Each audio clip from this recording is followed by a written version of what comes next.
प्रिय छात्रों, हिंदी के इस शिक्षण सत्र में आपका हार्दिक स्वागत है। आज हम गद्य खंड के अंतर्गत अशोक के फूल निबंध के 5वें भाग का अध्ययन करेंगे। इस निबंध के लेखक आचार्य हजारी प्रसाद द्विवेदी जी वर्तमान हिंदी साहित्य की चेतना के प्रतीक समझे जाते हैं। उनका यह असाधारण महत्व मात्र इसलिए नहीं है कि उन्होंने गद्य की अनेक विधाओं को अपने लेखन के केंद्र में रखकर अपनी आंतरिक भावनाओं की अभिव्यक्ति की है, बल्कि उनका महत्व इसलिए है कि उन्होंने अतीत के सर्वोत्तम को वर्तमान के सर्वश्रेष्ठ के साथ जोड़कर भविष्य के लिए मार्ग प्रशस्त किया है। अशोक के फूल में उन्होंने अशोक के माध्यम से अपनी बहुमूल्य सांस्कृतिक धरोहर की ओर ध्यान आकृष्ट किया है। प्रस्तुत अंश में उन्होंने अशोक की पूजा को आर्येतर सभ्यता की देन माना है। गद्यांश देखें। लेकिन मेरे मानने न मानने से होता क्या है। ईस्वी सन के आरंभ के आसपास अशोक का शानदार पुष्प भारतीय धर्म, साहित्य और शिल्प में अद्भुत महिमा के साथ आया था। उसी समय शताब्दियों के परिचित यक्षों और गंधर्वों ने भारतीय धर्म साधना को एकदम नवीन रूप में बदल दिया था। यहाँ आप कठिन शब्द का अर्थ और व्याख्या एक साथ देखें। शानदार, शानदार माने प्रभावशाली, शिल्प मूर्तिकला। लेखक आचार्य हजारी प्रसाद द्विवेदी जी यह मानने को तैयार नहीं हैं कि भारतीय साहित्य में अशोक की उपेक्षा इसलिए की गई कि पाठक वर्ग में उसके प्रति अरुचि उत्पन्न हो गई थी। वे कहते हैं कि फिर भी मेरे मानने और न मानने से होता क्या है। माना तो वही जाएगा जिसका साहित्य में उल्लेख है। वे आगे बताते हैं कि ईस्वी सन के आरंभ के आसपास अशोक का शानदार माने प्रभावशाली पुष्प भारतीय धर्म, यहाँ के साहित्य तथा शिल्प, शिल्प माने मूर्तिकला के क्षेत्र में अभूतपूर्व महत्व के साथ उपस्थित हुआ था। उसी समय शताब्दियों के परिचित यक्षों और गंधर्वों ने भारतीय धर्म साधना को एकदम नवीन रूप में बदल दिया था। लेखक कहता है, तत्कालीन समय में यक्ष और गंधर्व जो शताब्दियों तक अपरिचित माने गए, जिनका आर्य सभ्यता में कोई महत्व नहीं था, उनका परिचय हुआ और परिचय होते ही उन्होंने अपनी संस्कृति से भारतीय धर्म साधना को बिल्कुल बदल दिया, परिवर्तित कर दिया। पंडितों ने शायद ठीक ही सुझाया है कि गंधर्व और कंदर्प वस्तुतः एक ही शब्द के भिन्न भिन्न उच्चारण हैं। कंदर्प माने कामदेव। लेखक कहता है कि पंडित अर्थात विद्वानों ने यह सुझाया है कि गंधर्व और कंदर्प एक ही शब्द के भिन्न भिन्न उच्चारण हैं, अर्थात दोनों एक ही हैं। कंदर्प देवता ने यदि अशोक को चुना है तो निश्चित रूप से एक आर्येतर सभ्यता की देन है। आर्येतर, आर्य से इतर, आर्यों से अलग, भिन्न। लेखक कहता है कि कामदेव ने यदि अशोक को अपना बाण चुना है, पुष्प बाण चुना है, तो निश्चित रूप से यह आर्यों से भिन्न एक दूसरी सभ्यता की देन है। इन आर्येतर जातियों के उपास्य वरुण थे।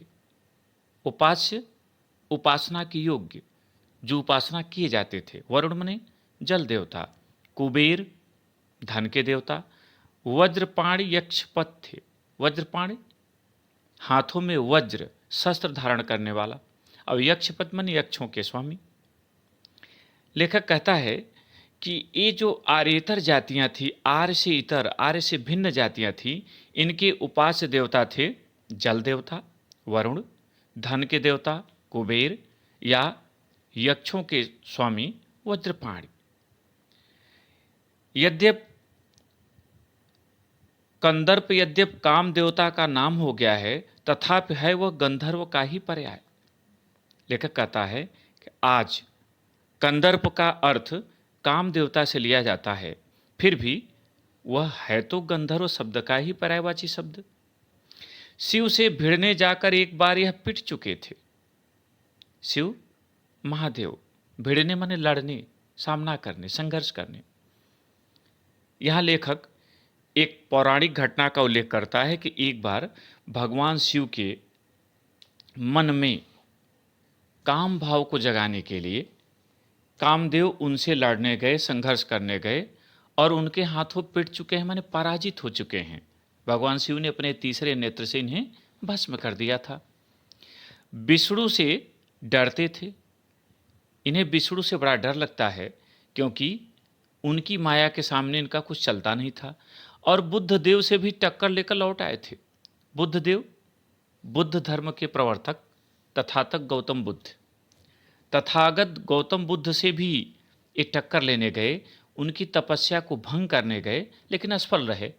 वे तपस्या में सफल हुए। लेकिन कंदर्प देवता हार मानने वाले जीव न थे। लेखक कहता है कि जो काम देवता हैं ये बड़े जीवट के व्यक्ति हैं, ये हार मानने के लिए तैयार नहीं थे।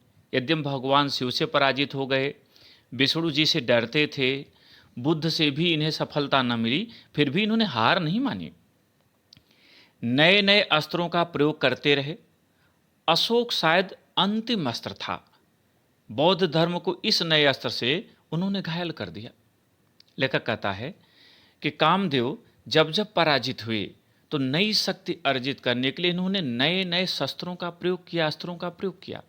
शायद अशोक इनका अंतिम अस्त्र था, इनके पुष्प बाणों में अंतिम बाण था और इस बाण से बौद्ध धर्म को इन्होंने घायल कर दिया। अर्थात बौद्ध धर्म के भीतर जो वामाचार की प्रवृत्ति आई, नारी के प्रति उनका जो दृष्टिकोण आया, वह इन्हीं के प्रभाव से था। शैव मार्ग को अभिभूत कर दिया। शैव मार्ग, शैव मतावलंबी अर्थात भगवान शिव को मानने वाले, इन्होंने भगवान शिव को मानने वाले शैव मार्ग को भी अभिभूत कर दिया। शाक्त साधना को झुका दिया। शाक्त साधना देवी की साधना से संबंधित दुर्गा जी को मानने वाले, जो दुर्गा जी को मानने वाले भक्त थे, उनके भी श्रेष्ठ भक्ति को इन्होंने झुका दिया। वज्रयान इसका सबूत है। लेखक कह रहा है कि बौद्ध धर्म को इन्होंने घायल किया था, इसका सबूत है वज्रयान शाखा।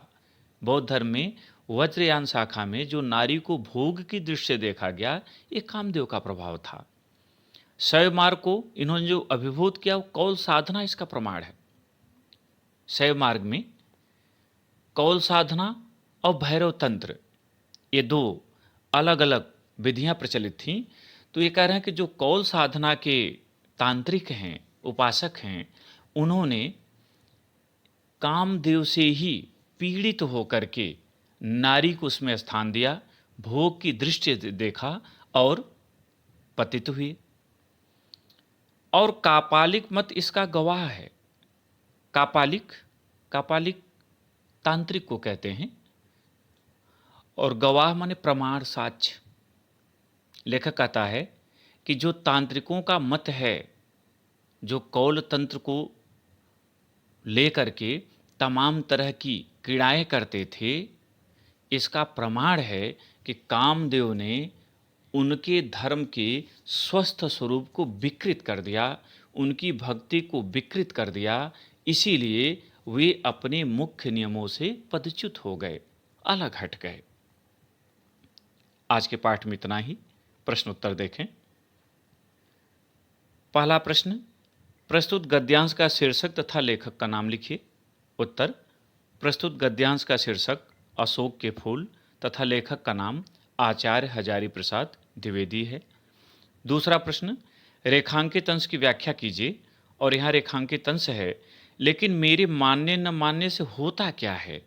ईस्वी सन के आरंभ के आसपास अशोक का शानदार पुष्प भारतीय धर्म, साहित्य और शिल्प में अद्भुत महिमा के साथ आया था। उत्तर, लेखक आचार्य द्विवेदी जी यह मानने को तैयार नहीं हैं कि साहित्य से अशोक की उपेक्षा इसलिए की गई होगी कि पाठक वर्ग में अशोक की सुकुमारता के प्रति अरुचि उत्पन्न हो गई थी। वे कहते हैं कि फिर भी मेरे मानने या न मानने से क्या होता है, माना तो वही जाएगा जिसका साहित्य में उल्लेख है। वे बताते हैं कि ईसवी सन के आरंभ के आसपास अशोक का प्रभावशाली पुष्प भारतीय धर्म, यहाँ के साहित्य तथा शिल्प के क्षेत्र में भी अभूतपूर्व महत्व के साथ उपस्थित हुआ था। तीसरा प्रश्न, अशोक का आगमन भारतीय संस्कृति में कब से माना जाता है?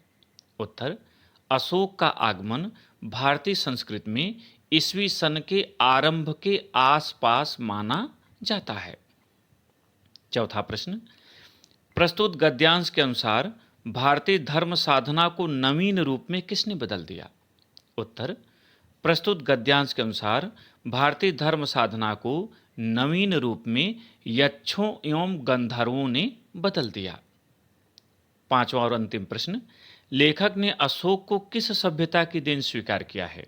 उत्तर, लेखक ने अशोक को आर्येतर सभ्यता की देन स्वीकार किया है। प्रिय छात्रों, मुझे उम्मीद है कि यह अनुच्छेद आपको समझ में आ गया होगा।